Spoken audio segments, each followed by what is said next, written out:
Sejam todos bem-vindos ao OTIXcast, o podcast ao vivo da rede OTIX Rio, uma iniciativa da Secretaria Municipal de Saúde do Rio de Janeiro.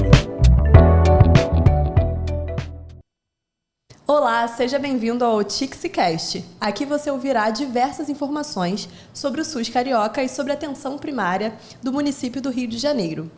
Eu sou Fabiane Muniz e juntamente comigo está a Petrúcio Medeiros. Oi, Fabi. Tudo bom? Tudo bom.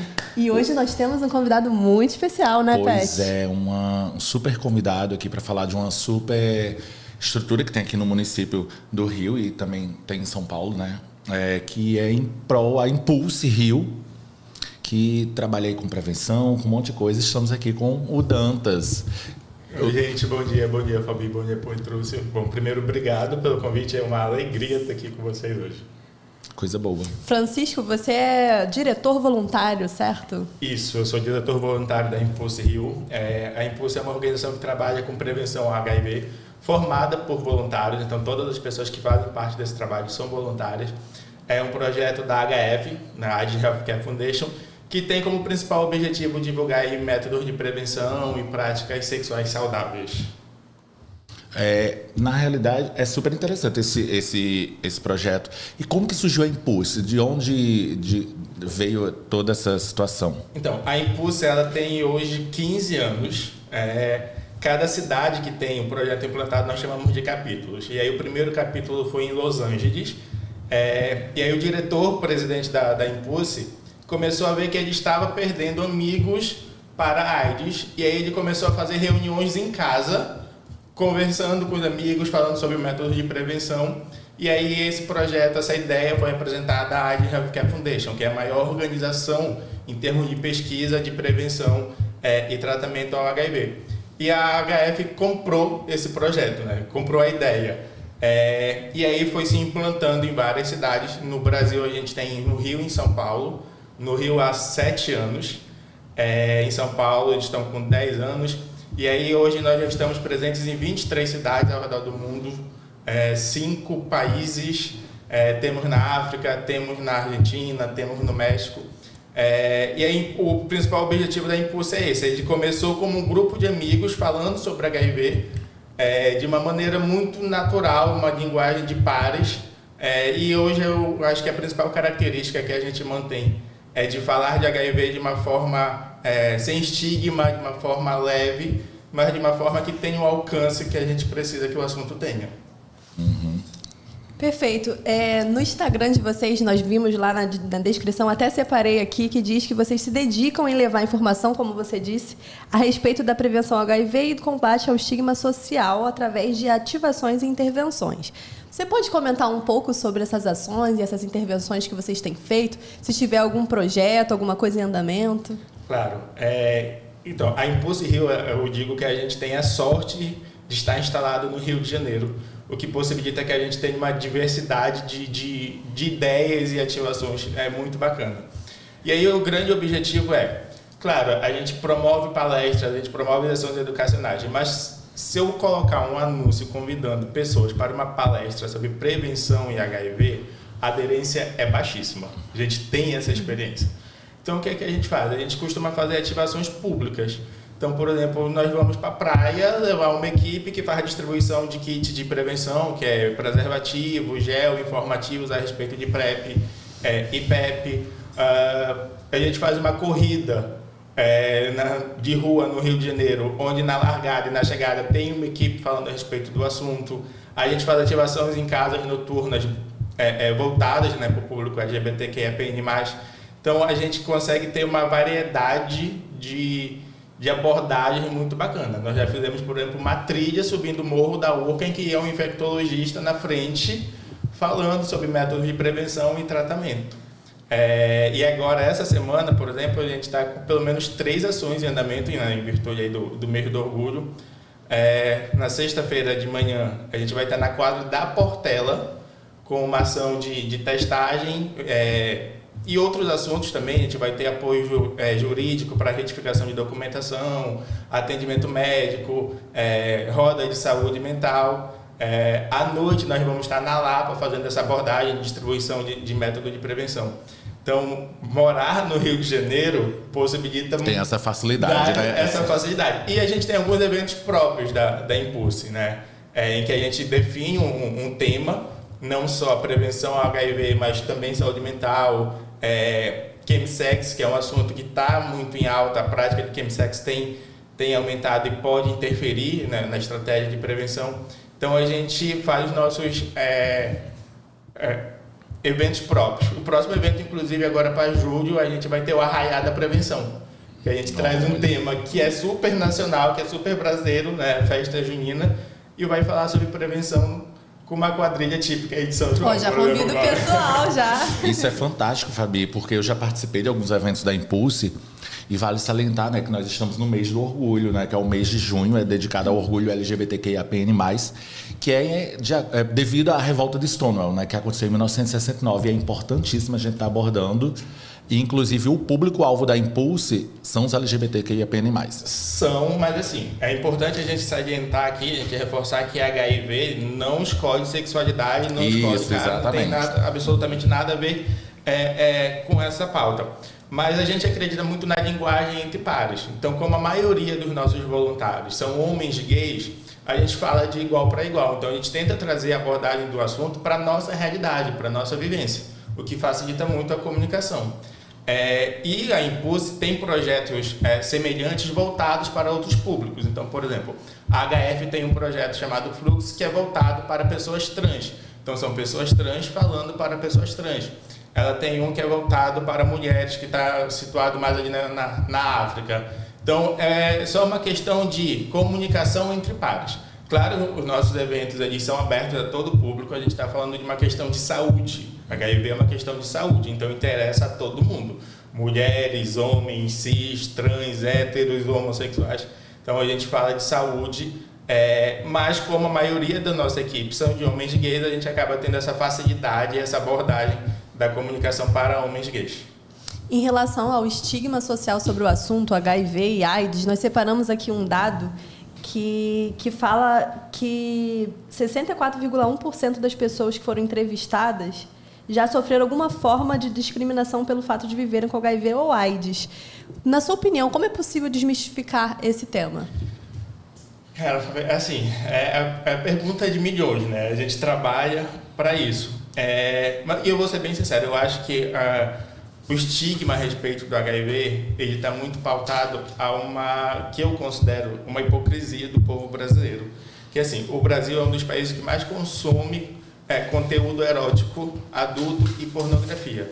Mas aí o fato de o HIV estar associado a uma prática sexual, isso implica muito no combate e a prevenção ao HIV.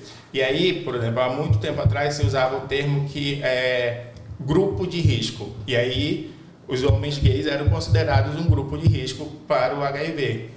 Quando a epidemia do HIV surgiu, o HIV foi considerado câncer gay.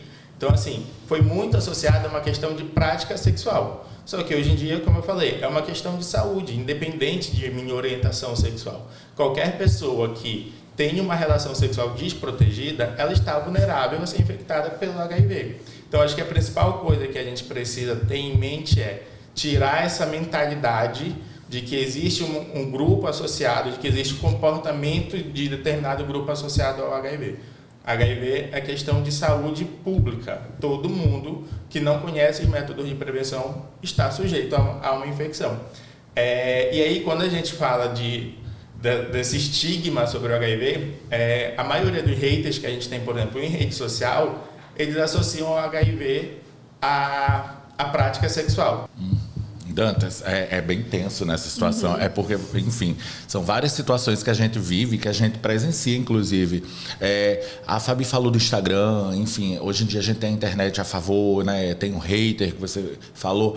Como que as informações que a gente consegue na internet, elas podem influenciar positivamente ou negativamente para as pessoas que vivem com HIV? Ajuda... Creio que deve ajudar. Sim, claro. Assim, tem essa questão dos haters que a gente sofre muito. Mas tem as pessoas que vivem com HIV e que tornam isso a sua sorologia pública e usam isso em prol do seu trabalho. Inclusive, a gente tem muito a agradecer a essas pessoas, porque elas estão abrindo mão de um direito garantido por lei. Porque hoje quem vive com HIV tem o direito ao anonimato da sua sorologia garantido por lei. Expor a sorologia de alguém é crime, tá? E essas pessoas abrem mão do seu direito exatamente para mostrar que viver com HIV, o tratamento HIV, ele não direciona a sua vida, não é mais uma sentença de morte, você faz um tratamento. Quem tem aderência ao tratamento se torna indetectável, ou seja, não transmite mais o HIV sexualmente. E aí essas pessoas, quando elas estão ali se expondo, mostrando a sua vida normalmente, sem uma diferenciação específica em virtude da sua sorologia, a gente acaba mostrando que não é naturalizando, mas a gente acaba normalizando e trazendo a pauta para onde ela realmente precisa estar. Um assunto que é comum a todo mundo e que precisa ser tratado por todo mundo. A partir do momento que a gente começa a estigmatizar muito o HIV, e aí tudo que é muito estigmatizado deixa de ser tratado, tudo que é muito polêmico deixa de ser falado. E aí, a partir do momento que eu não falo do HIV, eu também não falo dos métodos de prevenção. Eu não falo do tratamento que é gratuito pelo SUS. E aí isso acaba prejudicando a prevenção. Porque se eu não falo do HIV e eu não sei que existe, por exemplo, um medicamento de emergência que eu posso tomar em até 72 horas após uma situação de exposição, eu não tomo essa prevenção, não tomo essa medida e acabo estando vulnerável a uma infecção. Se eu não sei que no SUS eu posso fazer o teste gratuitamente, e aí eu nunca fiz um exame, eu nunca fiz um teste, eu não sei se eu vivo com HIV ou não e não inicio o meu tratamento, eu posso estar passando o vírus para outras pessoas. Então, quando a gente fala do HIV, quando a gente começa a tornar popular, conhecido os métodos de prevenção, o tratamento que é gratuito pelo SUS, a gente acaba trazendo isso para uma situação de que o estigma vai sendo combatido, a gente vai trazendo isso para um nível de conhecimento das pessoas, entendeu? Essa questão do estigma também envolve muito a saúde mental, né?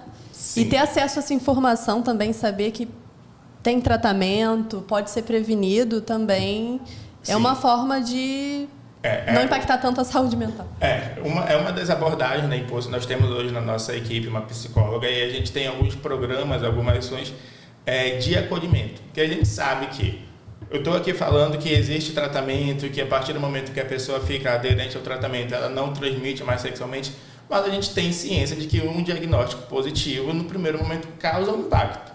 Então, nós temos uma psicóloga que faz um trabalho de acolhimento e nós temos alguns acompanhamentos que a gente faz. Então, por exemplo, você teve um diagnóstico positivo. No início do seu tratamento, em que tudo é novidade, que tem muita coisa nova, a gente acompanha as pessoas nas primeiras consultas, a gente acompanha as pessoas exatamente para tentar dar um suporte emocional. E aí, a importância, por exemplo, de pessoas que já vivem com HIV e tornam isso publicamente. A partir do momento que eu olho para alguém e vejo, cara, ele já passou por isso daqui, ele está bem, ele está saudável, isso acaba incentivando a pessoa a também tentar. Mas a gente tem uma taxa ali no primeiro ano de diagnóstico de abandono do tratamento muito alta. Por isso é importante ali o cuidado com a saúde mental, uma rede de apoio, entendeu? E aí a gente tenta trabalhar nesse campo também. Você falou que, na sua resposta anterior, você falou sobre um comprimido que a pessoa pode tomar até 72 horas após a exposição. Isso. Ela pode se precaver de uma possível infecção. Isso é o PrEP. É o PrEP. Então, fala um pouco sobre o PrEP e o PEP, que é uma novidade. Muita gente não sabe. Sim, muita gente não sabe. E aí, só para facilitar o entendimento, eu costumo fazer uma comparação da PrEP e da PEP, tá? A PrEP, ela é preventiva, então você toma antes de uma situação de possível exposição, é um tratamento contínuo. E a PEP é a profilaxia pós-exposição. Então você está em uma situação de risco, você não lembra se usou camisinha, a camisinha estourou, você procura o posto de saúde até 72 horas e faz o uso desse medicamento por 28 dias. E aí qual o comparativo que eu faço?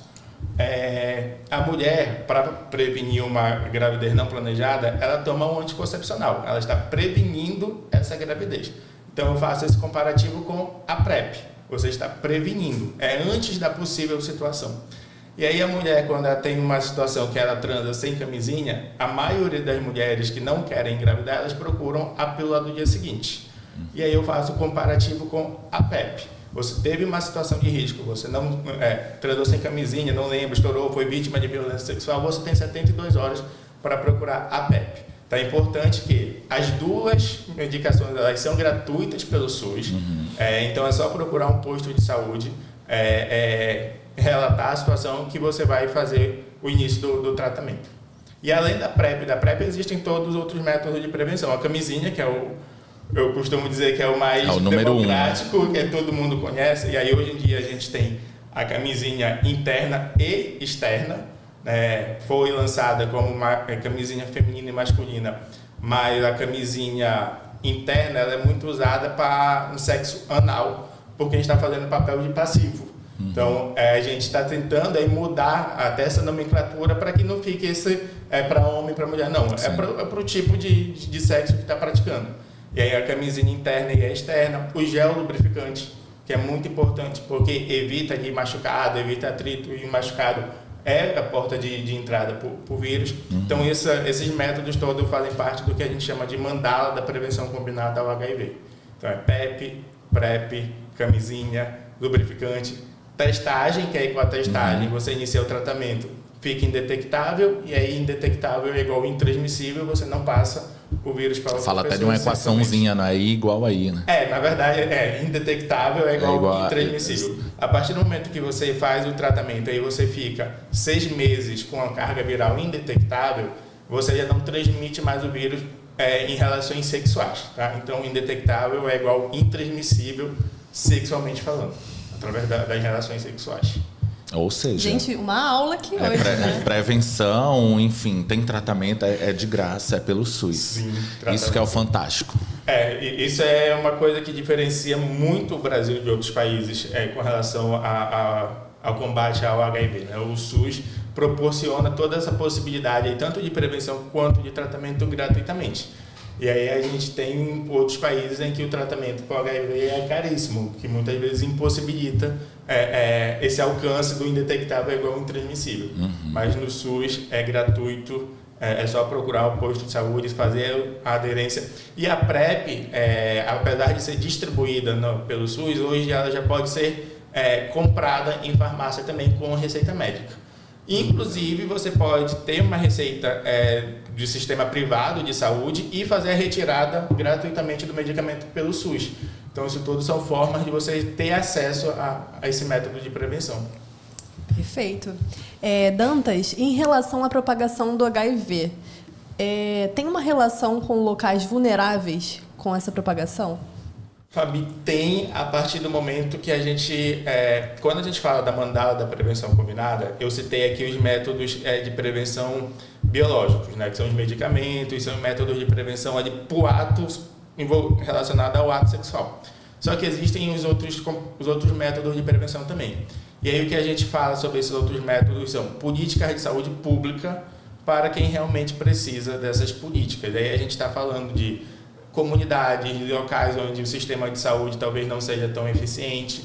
E aí aqui no Rio, por exemplo, a gente questiona muito, a gente pede muito a implantação de postos de distribuição da PrEP e da PEP na região de Baixada, nos municípios do interior do estado. A gente tem uma concentração desses polos de distribuição na Zona Sul. E aí a gente precisa levar para outras comunidades, para outras regiões.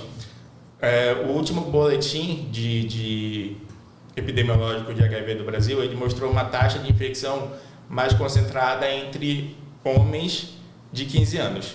E aí, quando a gente vai fazer o recorte social disso, são homens negros de 15 anos. E aí, quando a gente vai ver onde está concentrada a população negra que não teve acesso a esse método de prevenção, ela está em comunidades do Rio de Janeiro, ela está em Baixadas. Então, a gente precisa entender todos esses recortes para que as políticas realmente sejam implantadas de maneira eficiente. Então, levar os métodos de prevenção, essas ações todas para as comunidades onde tem essa concentração é muito importante. A gente tem tentado agora, no ano de 2024, a Impulse, sair da Zona Sul e do centro do Rio de Janeiro para essas regiões. Tanto que a gente fez aí parcerias com escolas de samba para tentar estar dentro dessas comunidades e zonas de maior concentração dessa população que talvez não tenha tanto acesso à informação. Gente, é bem importante, como sempre, eu sempre bato na tecla que a informação é importante para tudo, né? Inclusive, esse dado que você falou, eu conversei com um profissional e ele comentou sobre isso, Fabi, justamente que as pessoas que ele vê indo buscar o PrEP, né, a PEP, são pessoas de um recorte bem específico, pessoas brancas que já possuem ensino superior e são pessoas que têm acesso à informação, o que dificulta, né? E, enfim, cria essas estatísticas absurdas. É por isso que eu falei, por exemplo, agora há pouco no início da nossa conversa sobre essa ação na quadra da Portela, que vai ser na sexta-feira. E aí, por exemplo, a gente tem um plano em São Paulo que está tendo consulta de infectologista e distribuição de PrEP e PEP em locais públicos. Então, por exemplo, no Minhocão, que é um viaduto super conhecido de São Paulo, eles colocam ali um ônibus, uma ambulância que faz os testes, que encaminha.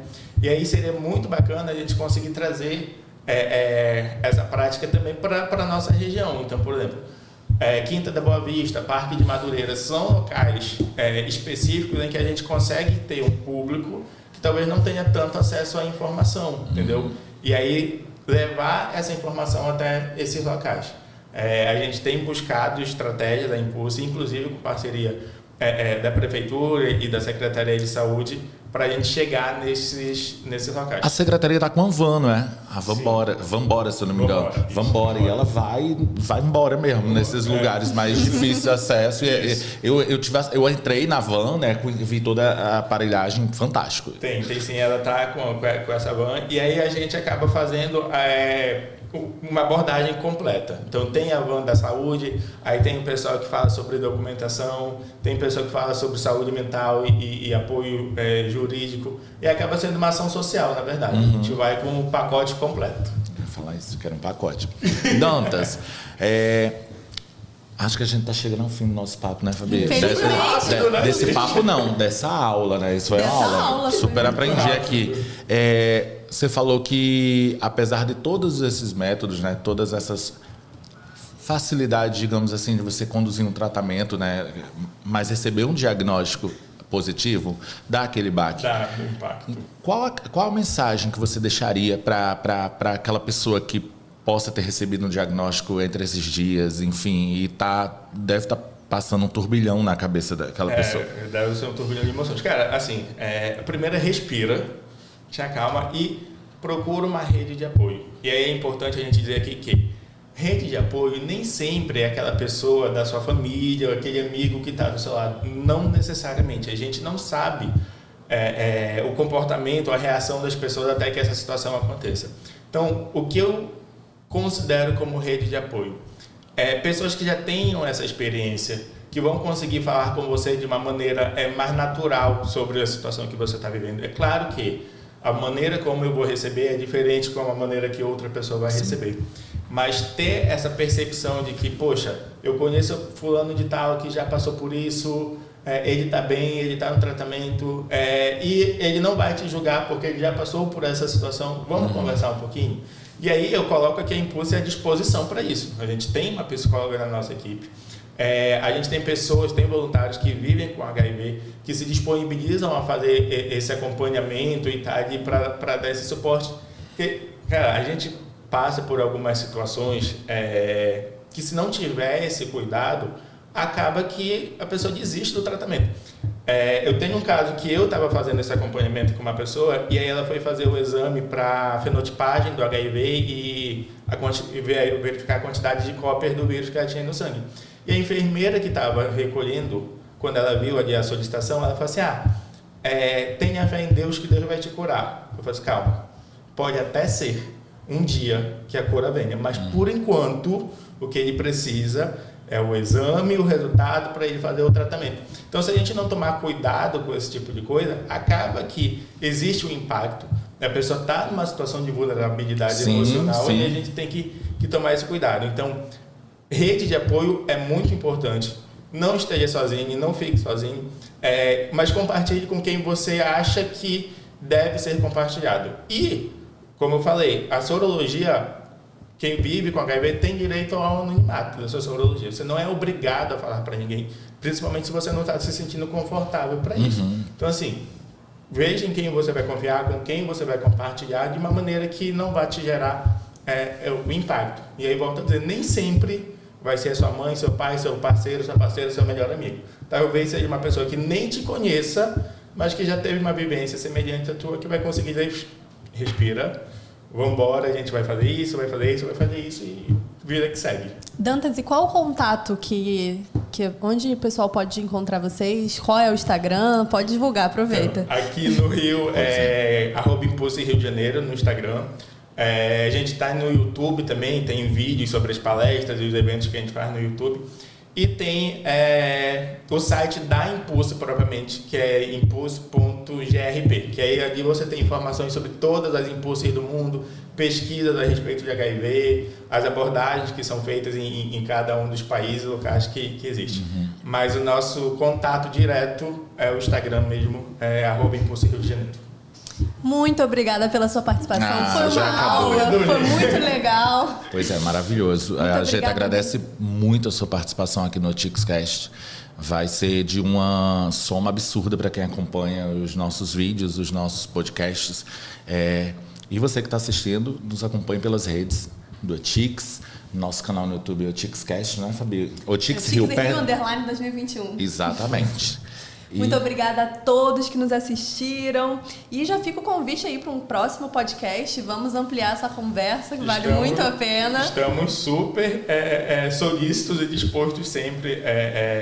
Esse tipo de espaço, Fabi e Petrus, ele é fundamental exatamente para isso. Para a gente falar do HIV como situação de saúde, sem estar estigmatizado a um público, a uma situação, entendeu? Não é que a gente esteja normalizando ou naturalizando, a gente está trazendo o HIV para o local em que ele precisa estar, ser tratado por todo mundo, ser considerado por todo mundo, para que todo mundo conheça os métodos de prevenção e aí assuma a sua melhor estratégia e siga em frente. Entendeu? E é isso. Obrigado você que acompanhou. Obrigada. Até o próximo. Não deixe de nos seguir, se inscreva no canal também. Tchau, tchau. Tchau.